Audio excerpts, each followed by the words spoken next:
इस कहानी की शुरुआत हमें एक ऐसे समय में लेकर जाती है जब दुनिया युद्ध के साए में थी। ये कहानी उस टकराव की है जिसे ना तो अमेरिका भूल पाया और ना ही जापान। हम साल 1937 में पहुंचते हैं, जहां टोक्यो में एक अहम मीटिंग चल रही होती। इस मीटिंग में अमेरिका, ब्रिटेन और जापान के बड़े अधिकारी मौजूद होते हैं। बातचीत खत्म होने के बाद माहौल थोड़ा तनावपूर्ण हो जाता है। जापान की तरफ से एक अधिकारी साफ शब्दों में इशारा करता है कि अगर अमेरिका ने उनकी तेल सप्लाई रोकने की कोशिश की तो इसका जवाब युद्ध से दिया जाएगा।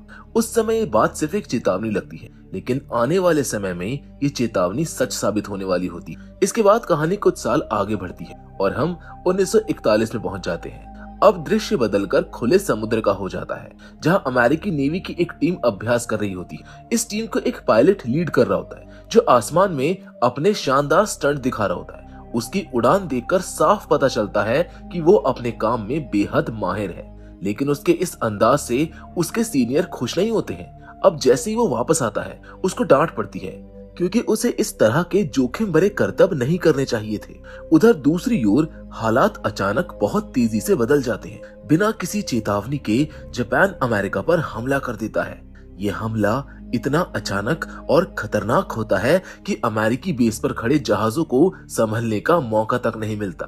चारों तरफ अफरा तफरी मच जाती है, जहाजों में आग लग जाती है और कई सैनिक मौके पर ही मारे जाते हैं। इसी अफरा तफरी के बीच वही पायलट अपने साथियों को बचाने के लिए बिना अपनी जान की परवाह किए आगे बढ़ता है। वो लगातार लोगों को सुरक्षित जगह पर पहुंचाने की कोशिश करता है। इसी दौरान उसका एक बहुत करीबी दोस्त भी बुरी तरह घायल हो जाता है। वो उसको बचाने की पूरी कोशिश करता है, लेकिन आखिरकार उसका दोस्त उसकी आंखों के सामने दम तोड़ देता है। ये पल उसके लिए बेहद दर्दनाक होता है। हमले के बाद पूरा बंदरगाह एक भयानक मंजर में बदल जाता है।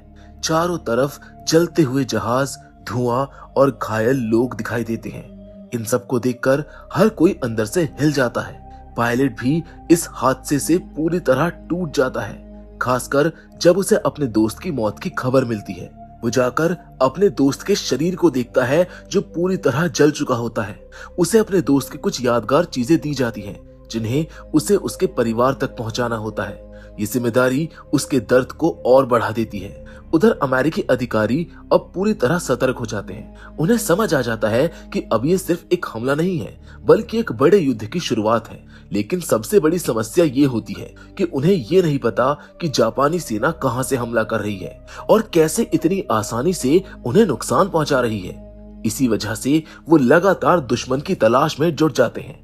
अब यहीं से ये कहानी एक बड़े मोड़ पर पहुंचती है, जहां अमेरिका भी पूरी तरह इस युद्ध में उतर जाता है। अब ये सिर्फ बदले की लड़ाई नहीं है, बल्कि अपनी ताकत और अस्तित्व को साबित करने की जंग बन चुकी होती है। अब कहानी आगे बढ़ती है और हम देखते हैं कि अमेरिका इस हमले के बाद पूरी तरह एक्शन में आ चुका होता है। अमेरिकी सरकार इस पूरे मामले की जिम्मेदारी एक अनुभवी जनरल लिमिट को सौंप देती है। उनका काम होता है हालात को समझना, रणनीति बनाना और जरूरत पड़े तो जापान के साथ बातचीत का रास्ता भी तलाशना। लिमिट इस जिम्मेदारी को स्वीकार कर लेते हैं, लेकिन हालात इतने आसान नहीं होते हैं। दूसरी ओर हम बेस्ट को देखते हैं, जो अपने दोस्त की मौत से अभी तक उभर नहीं पाया होता। वो अपने दोस्त की पत्नी से मिलने जाता है और उसकी सारी चीजें उसको सौंप देता है। वहां पर वो अपने दोस्त की बहादुरी के बारे में बताता है और एक भावुक भाषण देता है, जिससे साफ पता चलता है कि वो अंदर से कितना टूट चुका है। इसके बाद वो बहुत ज्यादा शराब पी लेता है और बाहर निकल जाता है। इसी दौरान उसकी मुलाकात लिमिट से होती है और वो गुस्से में उन पर भड़क जाता है। उसको लगता है कि अब बातचीत का समय नहीं है, बल्कि ये समय बदला लेने का है। वही लिमिट अपने ऑफिस पहुंचते हैं और अपने साथियों को बताते हैं कि उन्हें पहले से ही अंदाजा था कि जापान कुछ बड़ा करने वाला है। वो 1937 की उस मीटिंग को याद करते हैं, जहां जापान ने अप्रत्यक्ष रूप से चेतावनी दी थी, लेकिन उस समय किसी ने भी इस बात को गंभीरता से नहीं लिया था। अब हालात बदल चुके होते हैं और युद्ध पूरी तरह शुरू हो चुका होता है। समय बीतता है और हम 1942 में पहुंचते हैं, जहां दोनों देशों के बीच सीधा मुकाबला शुरू हो चुका होता है। समुद्र के बीच अमेरिका और जापानी सेनाएं आमने सामने होती हैं। बेस्ट और उसकी टीम लगातार दुश्मन पर हमला कर रहे होते हैं। आसमान में लड़ाकू विमानों की तेज आवाज गूंज रही होती है और चारों तरफ गोलियों और बमों की बारिश हो रही होती है। जापानी एयरफोर्स भी पूरी ताकत से हमला करती है और अमेरिकी जहाजों को निशाना बनाती है, लेकिन अमेरिका भी पीछे नहीं हटता है और पूरी ताकत से जवाब देता है। इसी बीच एक सीन में हम देखते हैं कि कुछ समय के लिए माहौल थोड़ा शांत हो जाता है और लोग अपने परिवार के साथ समय बिताने की कोशिश करते हैं। बेस्ट भी अपनी पत्नी के साथ कुछ पल बिताता है, लेकिन युद्ध का दबाव उसके चेहरे पर साफ नजर आता है। उसकी पत्नी उससे सवाल करती है कि उसे इतनी बड़ी जिम्मेदारी क्यों नहीं दी गई, जहां पर उसको समझाया जाता है कि वो बहुत जोशीला है, इसलिए उसे कंट्रोल में रखना जरूरी है। जिसके बाद ये कहानी एक बड़े मिशन की तरफ बढ़ती है, जहां अमेरिका जापान पर सीधा हमला करने की योजना बनाता है। एक खास टीम तैयार की जाती है, जिसका लीडर एक अनुभवी पायलट होता है। उनका मिशन होता है जापान की राजधानी तक पहुंचकर वहां पर बम गिराना, ताकि उन्हें करारा जवाब दिया जा सके। ये टीम अपने मिशन पर निकलती है और काफी जोखिम उठाते हुए जापान के इलाके तक पहुंच जाती है। वो सफलतापूर्वक बमबारी करते हैं और ये मिशन एक बड़ी सफलता माना जाता है। लेकिन वापसी के दौरान उनके सामने एक नई समस्या खड़ी हो जाती है। उनके विमानों का ईंधन खत्म होने लगता है। मजबूरी में उन्हें इमरजेंसी लैंडिंग करनी पड़ती है। दूसरी ओर जापान के अधिकारी इस हमले से हिल जाते हैं। उन्हें यकीन ही नहीं होता कि दुश्मन उनकी राजधानी तक पहुंच गया है। ये उनके लिए एक बहुत बड़ा झटका होता है। उनके नेता गुस्से और दुख में ये मान लेते हैं कि उन्होंने एक बड़ी गलती कर दी है, लेकिन उनके साथी उन्हें समझाते हैं कि युद्ध अभी खत्म नहीं हुआ है और उन्हें इसका जवाब देना होगा।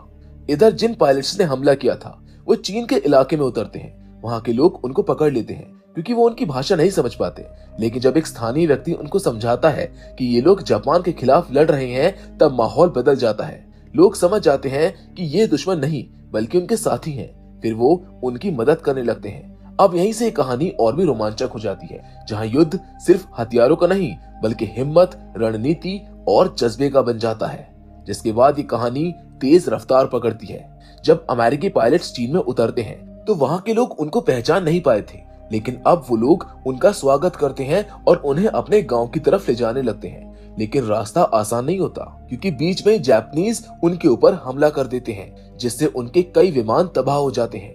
ये देखकर हर कोई अंदर से हिल जाता है, क्योंकि अब ये साफ हो जाता है कि इस युद्ध में मासूम लोग भी बुरी तरह फंस चुके हैं। उधर जापान की तरफ गुस्सा और भी बढ़ चुका होता है, क्योंकि उनको लगता है कि अमेरिका ने जानबूझकर ऐसे इलाकों में हमला किया है जहां पर आम लोग रहते हैं। इसी बीच अमेरिका की तरफ से लिमिट हालात को ध्यान से समझ रहा होता है। उसको शक होने लगता है कि जापान सिर्फ एक जगह पर हमला नहीं करेगा, बल्कि इसके पीछे कोई बहुत बड़ी रणनीति छुपी है। वो अपने अधिकारियों को समझाता है कि कोरल सी पर हमला सिर्फ एक चाल हो सकती है, असली निशाना कुछ और है। धीरे धीरे उसको अंदाजा हो जाता है कि जापान मिडवे आइलैंड पर हमला करने की योजना बना रहा है। ये बात बहुत अहम होती है, क्योंकि अगर मिडवे पर कब्जा हो जाता है तो जापान आगे बढ़कर हवाई तक भी पहुंच सकता था। लिमिट अपनी इंटेलिजेंस टीम के साथ मिलकर जापानी कोड को समझने की कोशिश करता है। काफी मेहनत के बाद उनको ये समझ आ जाता है कि दुश्मन का अगला कदम क्या होने वाला है। अब अमेरिका भी पूरी तरह तैयारी में लग जाता है। मिडवे आइलैंड पर बड़ी संख्या में सैनिक और जहाज तैनात कर दिए जाते हैं। दूसरी ओर हम बेस्ट को देखते हैं, जिसे अब अपनी टीम को तैयार करने की जिम्मेदारी दी गई होती है। वो रोज अपने साथियों के साथ अभ्यास करता है और उन्हें हर हालात के लिए तैयार करता है। लेकिन इसी दौरान एक दुखद हादसा हो जाता है। उसकी टीम का एक सदस्य ट्रेनिंग के दौरान डर जाता है और उसका विमान कंट्रोल से बाहर हो जाता है। कुछ ही पलों में वो समुद्र में गिर जाता है और उसकी मौत हो जाती है। ये हादसा बेस्ट को अंदर से तोड़ देता है। उसको लगने लगता है कि शायद वो एक अच्छा लीडर नहीं है और उसी की वजह से लोग मर रहे हैं। वो अपनी पत्नी से अपनी ये बात साझा करता है, लेकिन उसकी पत्नी उसको समझाती है कि वो एक अच्छा लीडर है और ऐसे हादसे युद्ध का हिस्सा होते हैं। ये बातें सुनकर बेस्ट खुद को संभालने की कोशिश करता है और फिर से अपनी टीम को तैयार करने में लग जाता है। उधर अमेरिकी अधिकारी एक बड़ी मीटिंग करते हैं, जहां पर यह तय किया जाता है कि जापान कब और कैसे हमला कर सकता है। इंटेलिजेंस से मिली जानकारी के आधार पर वो पूरी रणनीति बनाते हैं ताकि दुश्मन को सही समय पर जवाब दिया जा सके। अब माहौल पूरी तरह युद्ध के लिए तैयार हो चुका होता है। सभी सैनिक अपने अपने जहाजों और विमानों के साथ तैयार खड़े होते हैं। बेस्ट अपने साथियों को मोटिवेट करता है और कहता है कि उन्होंने जो ट्रेनिंग ली है अब उसे साबित करने का समय आ गया है। अब जैसे ही शाम होती है ठीक उसी समय युद्ध की शुरुआत हो जाती है। आसमान में लड़ाकू विमानों की गूंज, चारों तरफ गिरते बम और गोलियों की आवाजें माहौल को पूरी तरह भयावह बना देती हैं। जापानी सेना जोरदार हमला करती है और हर तरफ तबाही मचने लगती है। अब ये लड़ाई सिर्फ ताकत की नहीं बल्कि हिम्मत और रणनीति की बन चुकी होती है और यहीं से कहानी अपने सबसे बड़े और निर्णायक मोड़ की तरफ बढ़ने लगती है। शुरुआत में ऐसा लगता है कि जापानी सेना भारी पड़ रही है और वो लगातार हमला करते हुए अमेरिकी विमानों को गिराने लगते हैं, लेकिन जैसे ही समय आगे बढ़ता है हालात धीरे धीरे बदलने लगते हैं। अमेरिकी सेना पहले से तैयार होती है क्योंकि उनको अंदाजा था कि दुश्मन हवाई हमला जरूर करेगा। इसलिए जैसे ही जापानी विमान नीचे आते हैं अमेरिकी जहाजों से उन पर जोरदार फायरिंग शुरू हो जाती है। धीरे धीरे अमेरिकी एयरफोर्स पलटवार करती है और जापानी जहाजों को निशाना बनाना शुरू कर देती है। ये देखकर जापानी अधिकारी हैरान रह जाते हैं। उन्हें समझ ही नहीं आता कि अमेरिका को उनकी योजना के बारे में पहले से कैसे पता चल गया। गुस्से में आकर वो फैसला लेते हैं कि पहले अमेरिकी जहाजों को खत्म किया जाए, उसके बाद बाकी का हमला किया जाएगा। इसी बीच अमेरिकी पनडुब्बियां भी एक्शन में आ जाती है और दुश्मन के जहाजों पर हमला करने लगती है। हालांकि कुछ जापानी जहाज इस हमले से बच निकलते हैं, लेकिन अब दोनों तरफ से लड़ाई पूरी ताकत से चल रही होती है। अब बेस्ट और उसकी टीम भी अपने विमानों के साथ उड़ान भरते हैं। वो दुश्मन के जहाजों को ढूंढने निकलते हैं, लेकिन तभी बेस्ट को महसूस होता है कि उसके ऑक्सीजन सिस्टम में कुछ गड़बड़ है। दरअसल उसके टैंक में गलत केमिकल भर गया होता है, जिसकी वजह से उसे सांस लेने में दिक्कत होने लगती है। इसके बावजूद वो मिशन छोड़ने के लिए तैयार नहीं होता। दूसरी ओर उसके साथी दुश्मन के जहाजों को देख लेते हैं और नीचे जाकर उनके ऊपर हमला शुरू कर देते हैं। अब जैसे ही जापानी सेना इन विमानों को देखती है उनको समझ आ जाता है कि अमेरिका पूरी तैयारी के साथ आया है, जिसके बाद दोनों तरफ से जबरदस्त लड़ाई शुरू हो जाती है।